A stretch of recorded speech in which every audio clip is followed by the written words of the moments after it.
This prayer reveals what I believe is a very serious mandate. We are responsible to pray for the blessing of God in our personal lives. In a moment, let's read Psalm 67, the entire Psalm. We're going to go back to one verse. I'll expand on it, share testimony, and then I want to read through it and give a little bit of context, okay? Verse 1 of Psalm 67. God, be merciful to us and bless us. Cause his face to shine upon us, that your way may be known on earth and your salvation among the nations. Let the peoples praise you, O God. Let all the peoples praise you. Oh, let the nations be glad and sing for joy, for you shall judge the people righteously and govern the nations on earth. Selah. Let the peoples praise you, O God. Let all the peoples praise you. Then the earth shall yield her increase. God, our own God, shall bless us. God shall bless us, and all the ends of the earth shall fear him. This psalm has required a change in perception, a change in perspective on the nature of God, the tools that he uses. We already know about his heart for the nations, but the tools that he has designed and created to literally draw in the nations, in part, are represented in this psalm. And what I want you to do is I want you to look at verse 6 again. Let me talk to you for just a few minutes on verse 6. It says, then the earth. Now this is following the people of God coming in to a measure of blessing. Let me say, a mantle or breakthrough in the area of blessing. Now I'm not talking about get rich schemes. I'm not talking about building personal empires. I'm talking about supernatural wealth, intellectually, emotionally, relationally, in every single part of life is the design of the Lord. It includes finances, but that's not the focus. The focus here, honestly, is the overall well-being of a person who lives well with the Lord. Doesn't mean no problems or challenges. It just means he walks with us in those difficulties and brings about his redemptive solution. So verse 6, then the earth shall yield her increase. God, our own God, shall bless us. I love that verse. The earth shall yield her increase. Because somehow in this unusual invitation to live in the blessing of the Lord and to see nations come to him, a part of that process is that the earth would say, all right, you can have it. I've been holding it in all this time, but now you can have it. The earth yields, surrenders its increase. We have a wonderful prayer house over here. I remember the Sunday we presented that project to the church family here years ago when people were, the church had grown to a much smaller size. And it was during that time the Lord put in my heart the vision for that prayer house. I saw it sitting on this front row. And it's a long story, not for now. But when we went to raise the money that one Sunday morning, Chris had just got here and prophesied that all of that money would come in pledges or offering in that one day. And so as soon as he gave that word, I think he hid under the front row because we were going to take an offering and actually find out if it happened. So that's a quick way to test the prophetic word. It's a real quick way. Either you have it or you don't. And I think we ended up with $8.50 over the amount that was needed. And one of the kids in the church gave $10, and I think he's convinced he took us over the edge into the land of bounty. And that happened on that day. But that prayer house, my wife had she would manage the prayer ministry there. She had a little office. As you walk in, there's a little door to the left, and there's a small little office that was her office. And of course, she would pray there as well as in the main part and work from that little office. And she had a plant in there. And this plant, just, if you can imagine being in this place where this continuous worship, like 24/7, and prayer and intercession for the nations and all that goes on there, no weddings, no Bible studies, no anything else, just prayer and worship. This little plant that would bloom it would have flowers every November and December. But something happened to that plant in the time it spent in that prayer house. It finally got to where it just bloomed 12 months of the year. Just continuous 12 months of the year. Now, you have to understand, When the more pronounced the presence of God comes, the more he messes with our understanding of seasons. Jesus said in John 4, he said, you say it takes 3 months and then there's a harvest. Why did they say it took three months and then a harvest? Because that's what it takes. You plant the seed, 3 months later you get the harvest. So Jesus says, you say it takes 3 months. I say the fields are ripe and ready for harvest. Of course, he's talking about evangelism, but he's using a natural parallel. I remind you, the book of Ezekiel says, and your trees will bear fruit 12 months of the year. So here's this plant over here that would have blooms on it 12 months of the year. Benny and I bought a new house a few years ago, a little over 3 years ago. And the previous owner did a masterful job of hiring and having landscaping done. And so there's flowers and trees in all the right places, you know. And there's this one place right out front and right to the right of the walkway as you go towards the house, this beautiful section of just iris flowers. I love flowers. I'm so impressed with God who would create flowers that don't do anything except look beautiful. I mean, they just look beautiful. And that God, that would be in his heart and mind. You know, he's different than we sometimes think. He's not just this industrious, functional person. He's one who loves beauty. His first miracle took place at a wedding. And it's just this heart of a celebratory father who does this stuff. So here's these irises. And we noticed a year or so ago, in fact, it was a year ago, these irises, they bloom every, I think it's March and April, May, maybe. And a year ago, they had blooms in November that continued in December. And then, of course, they started again in April, in May. But then we noticed in the heat of the summer, July, they had flowers again.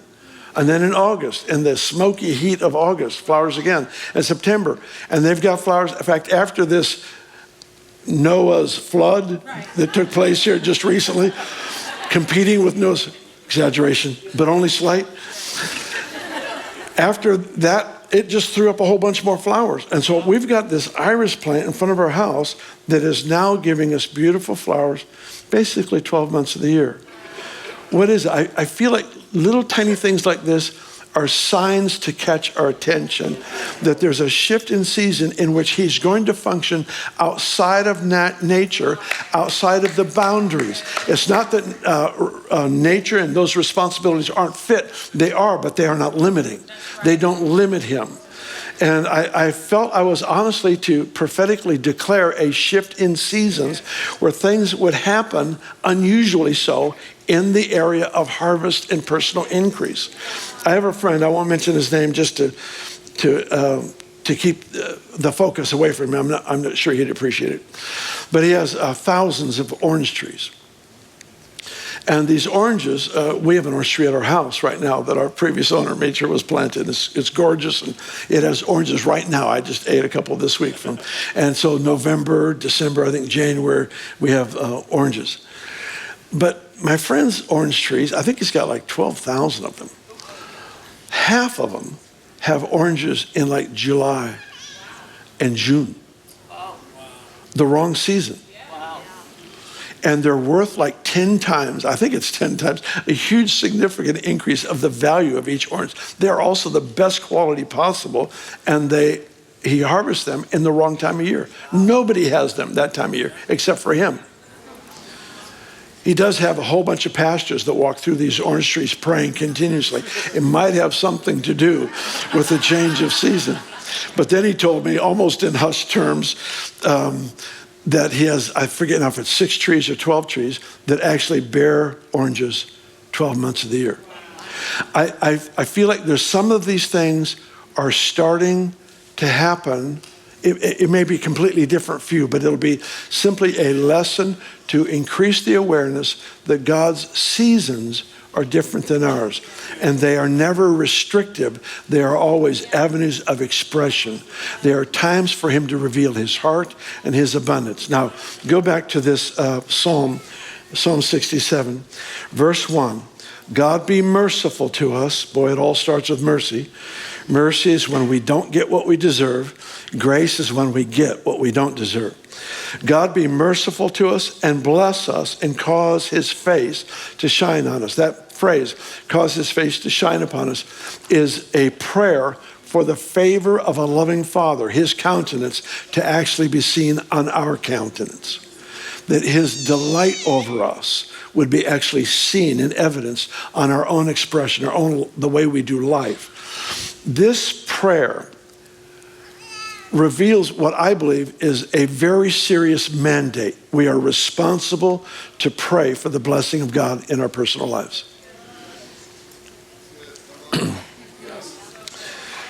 It is a responsibility. We owe the world around us a blessed life.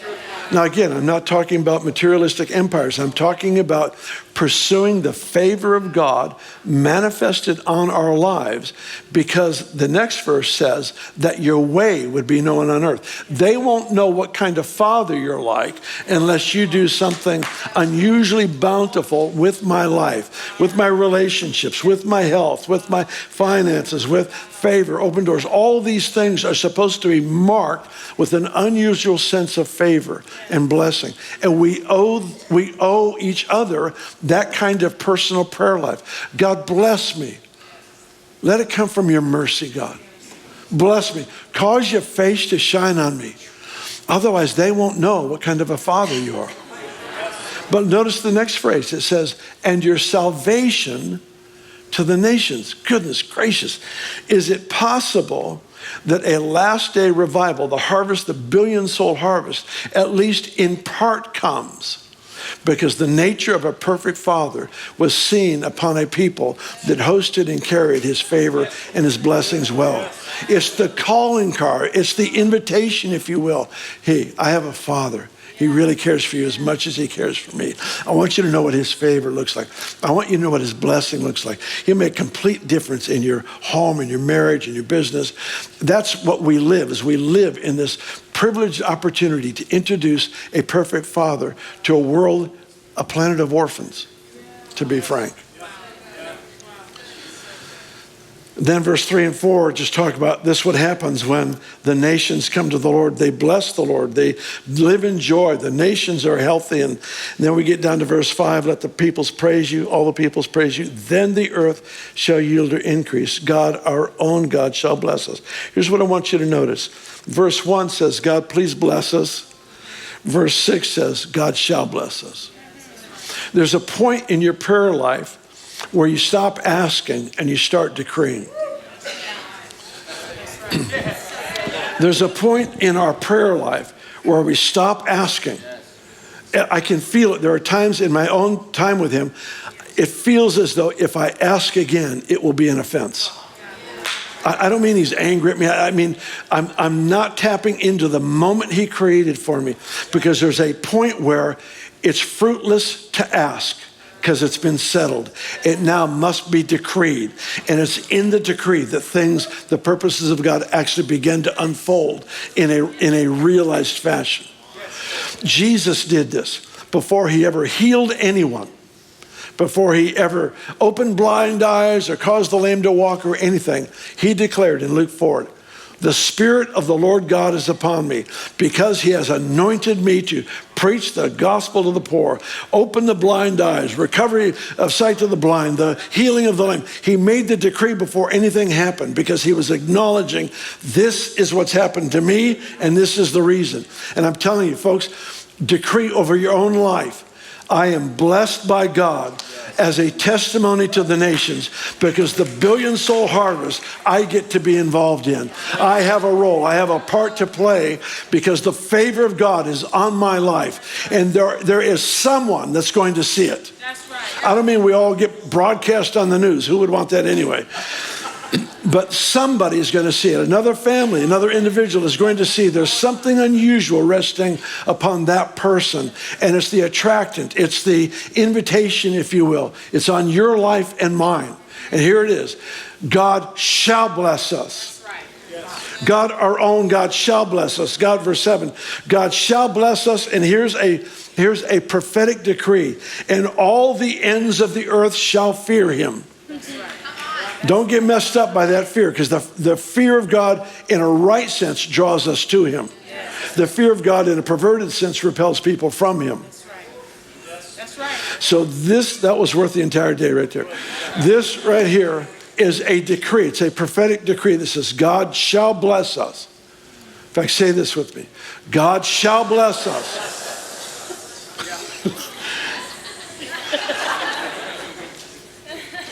God shall bless us. And all the ends of the earth shall fear him. And all the ends of the earth shall fear him. Yeah, I'm so glad that you watched this video. I do pray that it's a great, great strength and encouragement to you. And I've got a verse that really is my cry for all of us. And it's Psalms 20, it's verse 4. May he grant you your heart's desire and fulfill all your plans. That's my prayer. That's my prayer, is that this would be the season of rich, rich fulfillment. Thanks for joining us.